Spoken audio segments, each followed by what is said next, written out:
मित्रांनो, हे दृश्य जे आहे डॉक्टर बाबासाहेब आंबेडकर चौक बीड या ठिकाणचं आहे आणि आजच्या मोर्चासाठी लोक जे आहेत या ठिकाणी एकत्रित येत आहेत आणि याच ठिकाणाहून जो आहे मोर्चा निघणार आहे. मित्रांनो, पाहू शकता या ठिकाणी फक्त बीड जिल्ह्यातूनच नाही तर वेगवेगळ्या जे आहे जिल्ह्यातून पूर्ण महाराष्ट्रातून लोक या ठिकाणी न्यायासाठी एकत्रित झाले आहेत.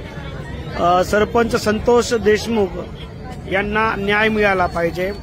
वाल्मिक कराड यांच्या आर्थिक व्यवहार व संपत्तीची ईडी मार्फत चौकशी करण्यात यावी.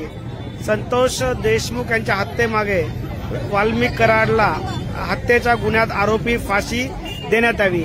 अशा वेगवेगळ्या मागण्या ज्या आहे या ठिकाणी लोकांनी या ठिकाणी मांडलेल्या आहेत आणि पावसात काळे झेंडे, काळे कपडे, काळ्या रिबिन्स, काळ्या साड्या लोकांनी म्हणजे या ठिकाणी निषेध व्यक्त केलाय.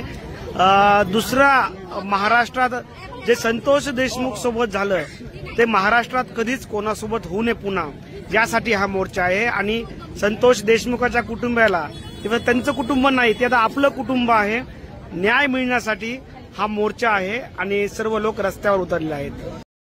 चला